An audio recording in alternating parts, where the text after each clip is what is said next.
हाय नमस्ते सबैजनालाई। आज म नयाँ मेडिकल भ्लग लिएर आएको छु र यस भिडियोमा म हजुरहरूलाई मिनोक्सिडिलको बारेमा भन्ने छु। के छ भने नि मैले चाहिँ आफैले पनि यो युज गर्न थालेको हो, त्यसैले म यो भिडियो बनाउँछु र यो भिडियोलाई अन्तिमसम्म हेर्नु होला।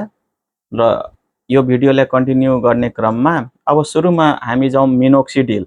मिनोक्सिडिल भनेको के हो? मिनोक्सिडिल यो भनेपछि डर्माटोलोजीले तपाईलाई प्रिस्क्राइब गर्ने एउटा मेडिसिन हो र यो चाहिँ हाम्रो हेयर फल जस्तै हामी एन्ड्रोजेनिक एलोपेसिया भन्छौँ त्यसमा युज गर्न सकिन्छ। र यसको कम्पोजिसनहरू भन्नुहुन्छ भने यो 2%, 5%, अहिले त 10% मा पनि आइरहेछ। र यो सँगसँगै अब तपाईको मिनोक्सिडिल हामी किन युज गर्ने र यसको उत्पत्ति कसरी भयो?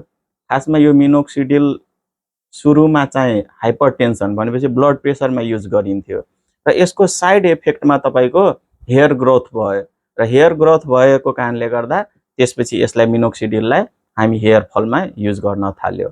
र अब यति भनिरहँदा अब मिनोक्सिडिल काम कसरी गर्छ, यसको मेकानिजम अफ एक्सन भन्नु पर्दाखेरि यो चाहिँ हाम्रो हेयर फोलिकल्स भनेको हाम्रो कपालको जरामा जुन तपाईको रेस्टिङ स्टेजमा हुन्छ, त्यहाँ यदि यो दबाई लगाइयो भने मिनोक्सिडिल यसले के गर्छ भनेपछि तपाईको ब्लड भेसललाई डाइलेट गरेर त्यसमा तपाईको जसलाई हामी नेपालीमा नसा भन्छौँ, त्यो ब्लड भेसल डाइलेट गरेपछि तपाईले के भयो त्यहाँ चाहिँ रिग्रोथ हुन थाल्यो हेयरको हो। र यो चाहिँ युज गर्दाखेरि हामीले 1 ml देखि 2 ml भनेपछि 2 टाइम यसलाई लगाउनु पर्यो 12 घण्टामा र एकचोटी लगाउँदाखेरि 1 ml। जस्तै यसको तपाईको अब मैले चाहिँ अब यो ट्रुगेन युज गर्न थालेको छु र यसमा तपाई हेर्न सक्नुहुन्छ दुईटा छ, एउटा स्प्रे फर्ममा र अर्को चाहिँ ड्रपर।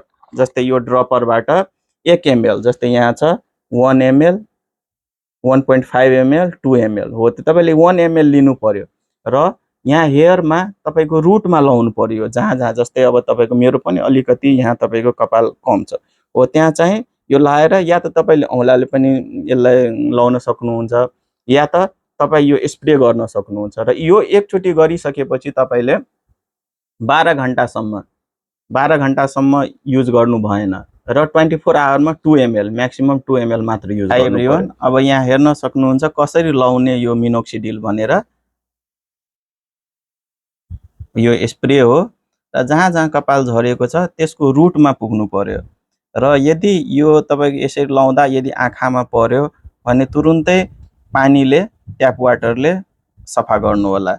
र यदि यो लगाउँदा तपाईको धेरै नै कपाल झर्यो, अलिअलि त कपाल झर्छ यो, तर धेरै नै झर्यो, टाउको सुन्नियो, रिङाटा जस्तो लाग्यो, अनि यदि तपाईको भनेपछि धेरै नै कपाल एउटा लेयरै तपाईको निस्किने भयो, एलर्जी भयो, हाइपर सेन्सिटिभिटी भयो भने यो दबाई बन्द गर्नुपर्ने हुन्छ। र यो एकचोटी लगाएपछि तपाईले 12 घण्टा राख्नुपर्ने हुन्छ र 12 घण्टा पछि तपाईले फेरि लाउनु पर्ने हुन्छ भनेपछि दिनको 2 पल्ट। ल धन्यवाद। युज गर्नु पर्यो। र यो ट्रुगेनको भन्दाखेरि अब यसमा तपाईको दुईटा दबाई छ, एउटा मिनोक्सिडिल र फिनास्ट्राइड। अब सुरुमा के थियो भनेपछि यो मिनोक्सिडिल र फिनास्ट्राइडको कम्बिनेसन आउँदाखेरि यसले अलिकति साइड इफेक्ट दिएर तपाईको यो मार्केटबाट निकालिएको थियो दबाई, तर अहिले फेरिदेखि यो युज हुन थाल्यो। र यसको कम्पोजिसन हेर्न सक्नुहुन्छ, मिनोक्सिडिल 5%, फिनास्ट्राइड 0.1% हो। यसको कम्बिनेसन तपाईले युज गर्नु पर्यो। र तपाईले क्वेसन आउला, सर यो म युज गर्छु तर मेरो हेयर ग्रोथ कति टाइमसम्ममा आउने हो? अब तपाईले मिनिमम 4 मन्थ तपाईले पर्खिनै पर्ने हुन्छ। अब र अर्को कुरा के छ भने सुरुमा यो युज गर्दा तपाईको हेयर फल हुन सक्छ, कपाल झर्न सक्छ, तर यसको कारणले गर्दा तपाई चाहिँ यो चाहिँ बन्द गर्ने हैन। तपाईको हेयर फल भए पनि त्यसपछि के हुन्छ तपाईको फेरिदेखि हेयर ग्रोथ हुन थाल्छ। र यति भनिराख्दाखेरि अब तपाईको यसको साइड इफेक्टमा जाउँ हामी।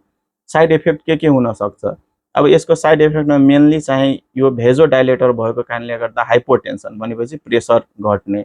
अर्को यदि कसैलाई यसको एलर्जी छ, यसको कम्बिनेसनबाट भन्दाखेरि एलर्जी हुन सक्ने, हाइपर सेन्सिटिभिटी हुन सक्ने।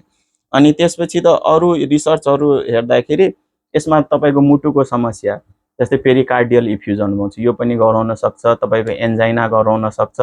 अनि यदि कसैलाई यो दबाईको कम्पोजिसनसँग एलर्जी छ भने त्यतिबेला यो चाहिँ युज गर्नु भएन।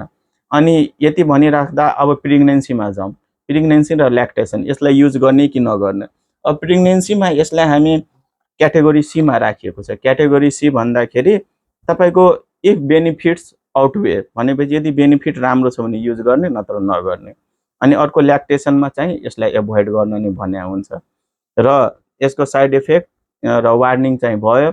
अब त्यसपछि अब मेकानिजम अफ एक्सन पनि भयो र यसरी भनिरहँदा यो दबाई युज गर्दाखेरि तपाईले एकचोटि डर्मेटोलोजिस्टलाई कन्सल्ट गर्नै पर्ने हुन्छ र यसको फुल भ्लग तपाई हेर्नुभयो होला।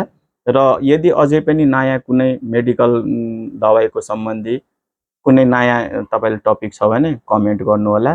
Please like, hit button and subscribe my channel. Thank you very much.